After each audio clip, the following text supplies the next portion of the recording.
Hi, everybody. It's Paul Miller, aka MC Nook, and I'm the host of Free Time Free Spill podcast. We have an amazing interview today with a special guest, and he'll introduce himself. Hi, everybody. My name is Juan, Lapaz, which means peace. And I'm here trying to spread, the knowledge of, grandmother ayahuasca. She's a plant from the Aarav from South America that's become very popular all over the world. And I'm here to share the message of how she works and what her mission is and how we're working with her in the shamanic realm and how we're also working with God and it's truly a gift to have that plant in with us. But yeah.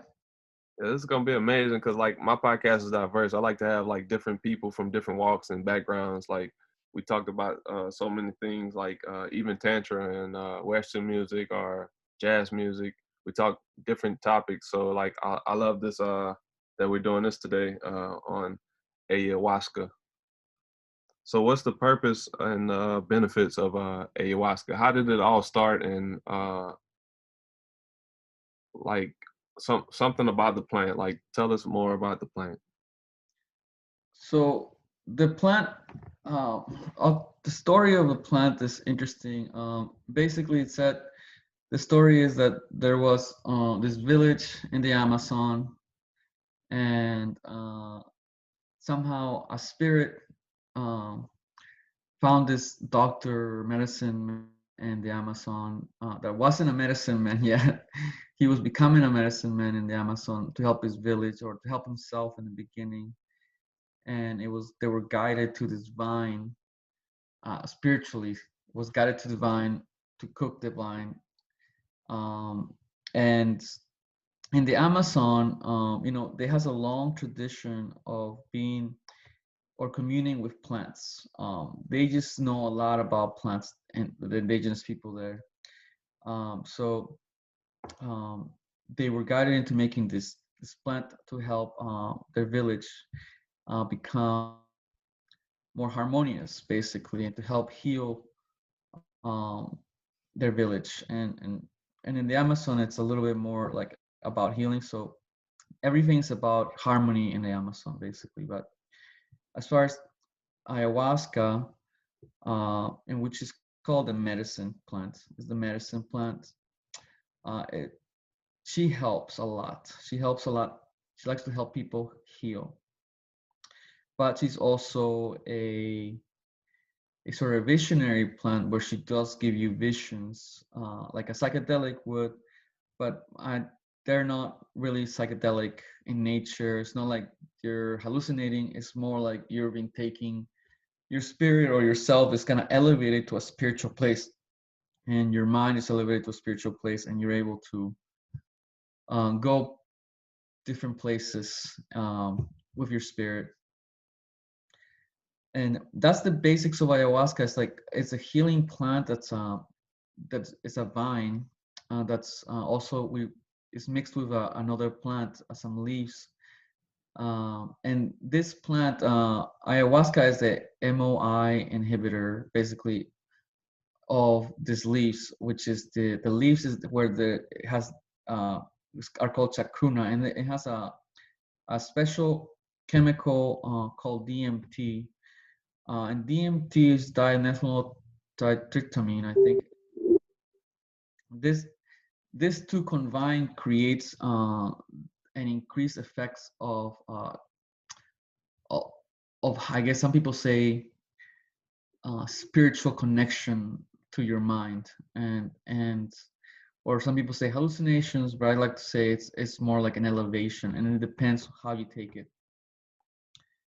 Um, Once you have taken or mixed the two, you can take it as a tea, and usually this is given to you by a shamanic person or a priest, someone who is a healer and who is in the spirit realm in some way, who knows how to deal with it. The ayahuasca has come a long way from where it started, and now it's a culture, and it's also a way of life for some people in South America.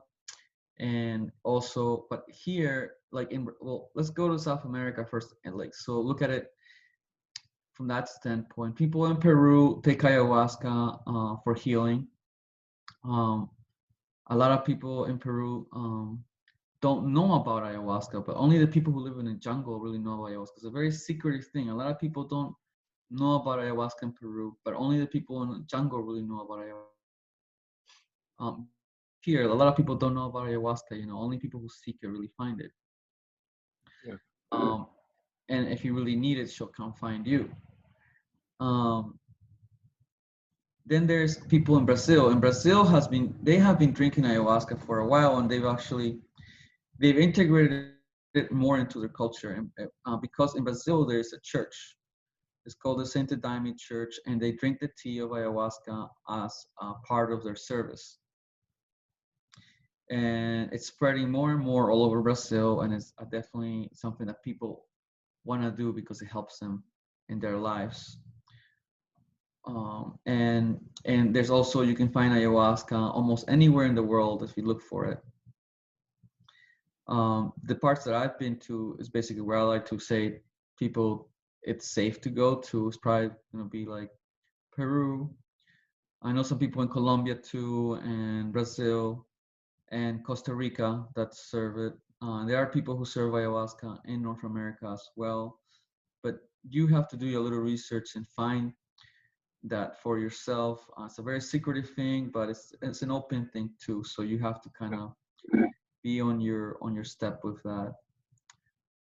But that's the basics of ayahuasca and the culture of ayahuasca a little bit. So yeah, you said like it's high spirited.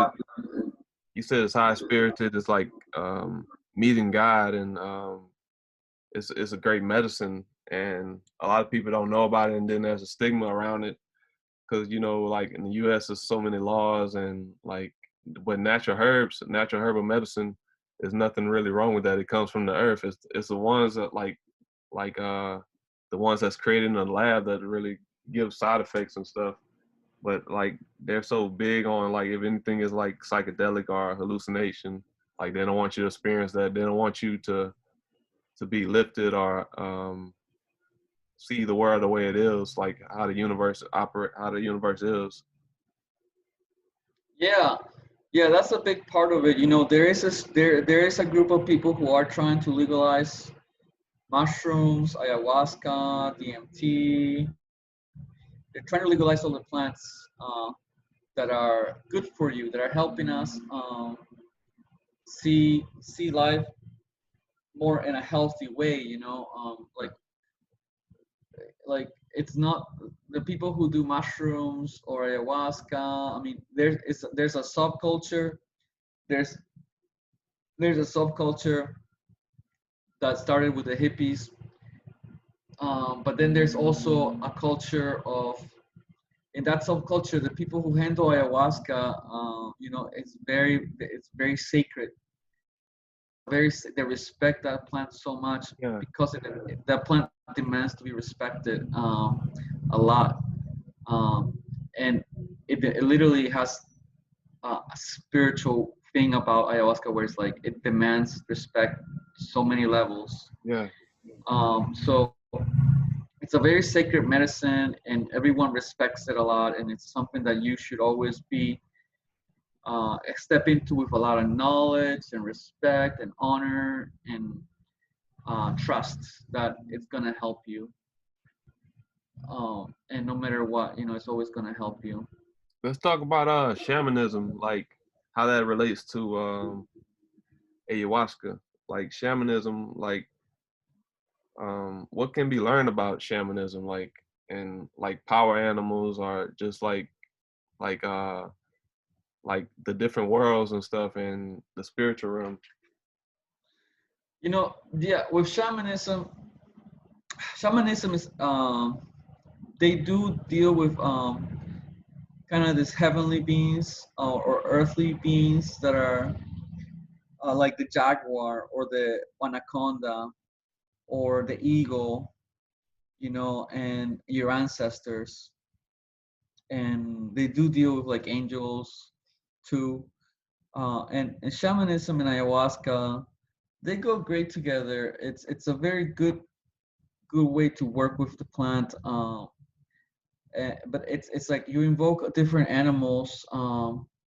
You're invoking shamanism basically is invoking spirits. You know, you're invoking spirits to work with you, and you basically to work with ayahuasca. You have to do um, you have to build a relationship with the plant, and you have to do a diet, and you have to have the permission. Like you get permission from God to work with the plant. You can't just really work with her. But with shamanism, once you do get that permission, you can start working with her, and you can use it. Like some people in Colombia, they'll use the jaguar as protection. Okay. And the jaguar is it's a heavenly spirit almost. It's a divine being. The spirit of the jaguar, like just like the spirit of the human, you know. Yeah. Like we're like I guess like people say the image of God. And we have one. There's one spirit for humans. It's just the humankind spirit, you know. So like the plants, there's like some plants that have one spirit, like most plants. So like you have let's say what's the good so there's many different vines of ayahuasca, right? But there's only one spirit of ayahuasca. There's many different kind of trees, but there's you know, and many different flowers, but there's only one spirit for each type of flower. So shamanism deals with magic too, and magic and ayahuasca go great together. But you know, they go great together, but it's very dangerous because magic is always going to try to teach you. It's just the only way the shamanism works is through good intentions, Yeah. basically. If you have any bad intentions, you are the one who suffers from this, you know. Or if you don't really know what you're doing, you get taught a lesson and you begin to suffer. So there's kind of a dark side to shamanism that people don't know about, and it's basically suffering, more suffering than there should be. Yeah. um, and so it's a very it's an art for sure. It's a great art to be able to work with spirits and to be able to work with a plant. um, and I know that we're going into different dimensions, right? So with shamanism, a good shaman, I guess, he can take you into different spaces and different dimensions, and that's exactly what ayahuasca does. So it can allow for you to go different spaces wherever the shaman wants to take you. The only thing about that is, you know, I always say have a lot of protection with you. Shamans who say they're shamans nowadays, they're not real shamans. They don't really know what they're doing. Like from what my travels and meeting people who are doing shamanism and working with the plants, medicines, like 99% of people who say they're shamans, they are working with ayahuasca don't really know what they're doing.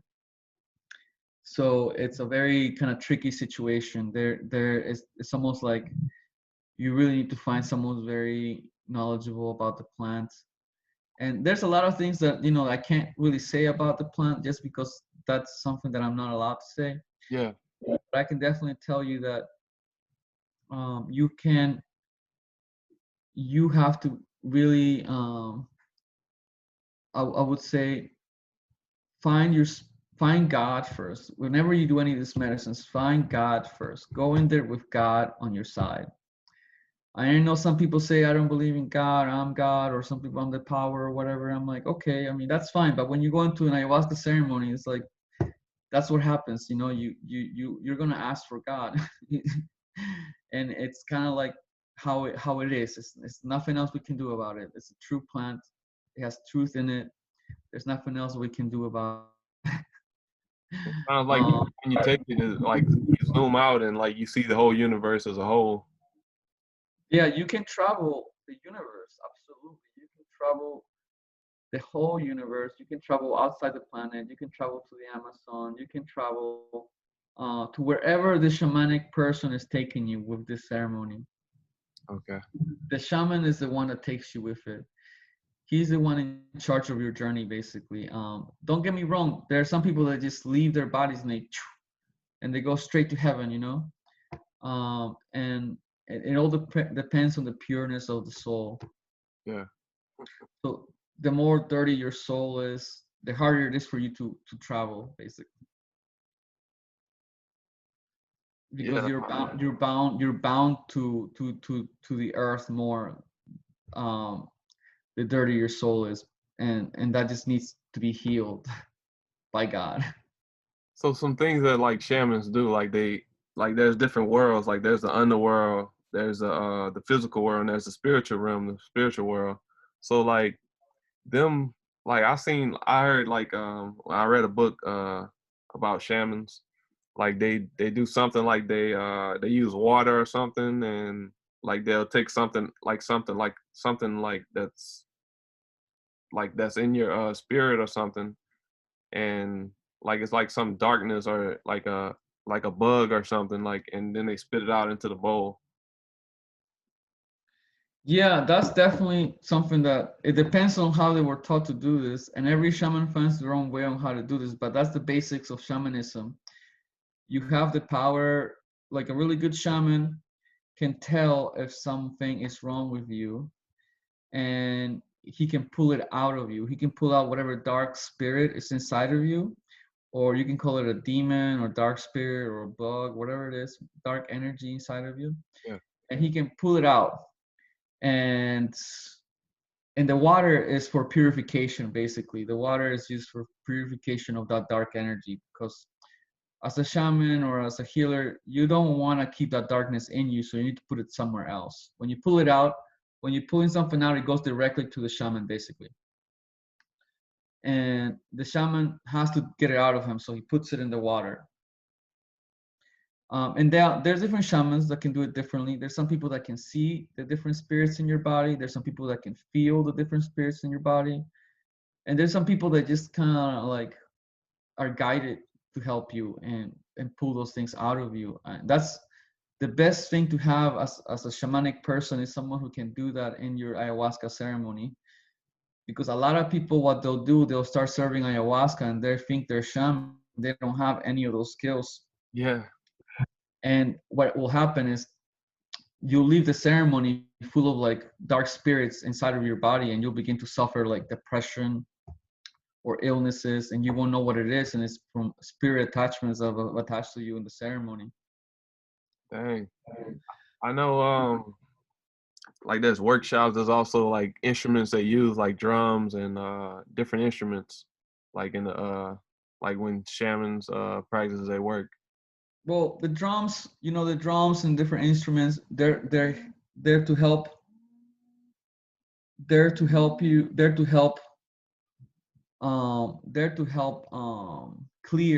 Clear things out from everybody's minds and from the room and from the space. Because in a ceremony, you're opening up this huge portal, and this huge spiritual portal, and there's spirits that want to come in, and we attract those spirits through our mind and our emotions.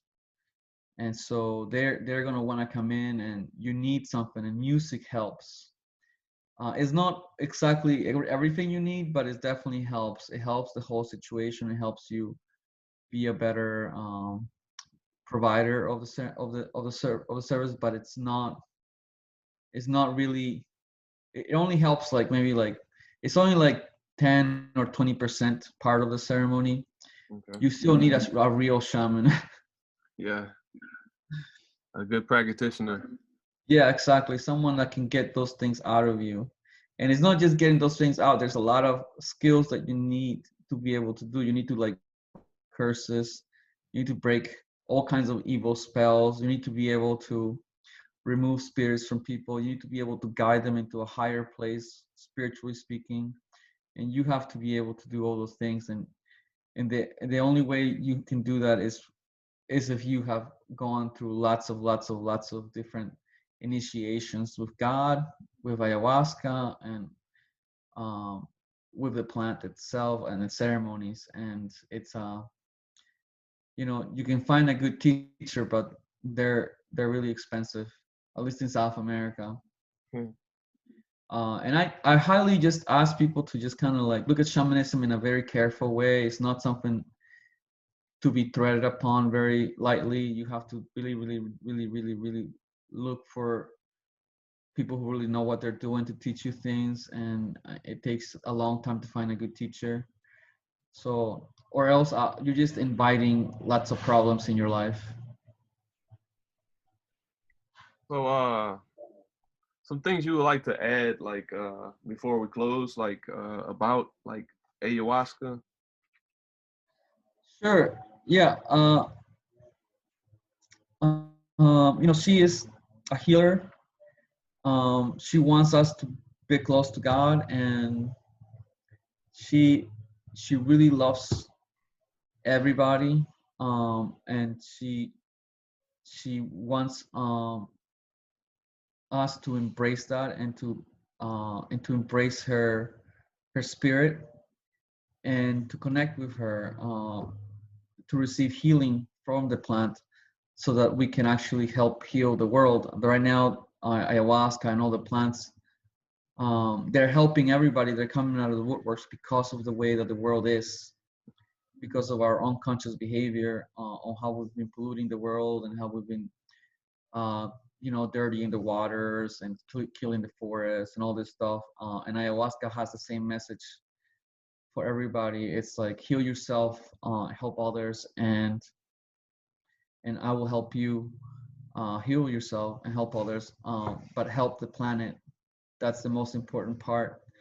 And always, make sure you're sitting with someone who knows what they're doing, and that is close to God. That's how you can tell you were someone really good, because you can feel the presence of God with them when they're working with you, and it's a benevolent presence. And that's always, benevolent means it's non-judgmental, and it's always trying to help you. And And another word for healer is curandero. yeah, curandero, uh, which is what I like to call myself, is a curandero, or a healer. I do have like a shamanic practice, and I have different spirits that help me and that I work with. Not really supposed to talk about them too much, but Okay. it's I, li- the spirit world is a secret world, for a reason, yeah. because and you won't really know until you engage in it. But I would say, always enter the spirit world with lots of caution and care. You're asking to receive things you don't really know. How long does once you drink how long does it take? Like the like It's in it's it's usually all night. It's If you start a ceremony at 7, you won't be done until the morning. okay. Yeah, it's an all night event, and it's usually you can have, I say, with the less people in your group, the better. Okay. More people in the group creates a lot more chaos and insecurity, but it depends on the people who are serving too. But I've always liked less people in the group. It seems like it's a better experience for everybody. And you said it's transcending? Transcending? Transcending, well, it's almost like you're elevating your soul, your mind, and your spirit, and your body, to so the spirit, to the highest place spiritual that you can get to, basically, which is like source, or God, or the presence of God, or creation. Okay. And that's all like levels from where you are now to God, basically, to Wow. creation. And it depends how where you're at spiritually, and how far the shamanic person you're with can take you. So any shout outs or things you would like to leave with listeners, or like something positive you would like to say about Yeah. life? Yes, I be good to your friends and your neighbors, and be good to your family, and be good to yourself. and help clean the waters and the earth. That's really something that we're suffering from right now. Because of this COVID-19, I really feel it's like the spirit world has just been like tired of humans messing up the earth, because we're all kind of cohabitating together, and so we're kind of just being taught a lesson of respecting the earth now. And so I think that's where we all have to be, is respect the earth and help heal the planet, and we can get back to being a regular society that cares about the planet in harmony with everyone else. That's We it. need, yeah, we need to harmonize, be in harmony and stuff. Thank you. Thank you, brother. I really appreciate it. Yeah, it was good having you, and like stay blessed and peace be with you, and all that you do in life. Like you're doing some good things, and always be thankful and grateful, and just know that you're loved and stuff. Thank you. Thank you so much. God bless you, brother, and all of your audience. Thank you. All right.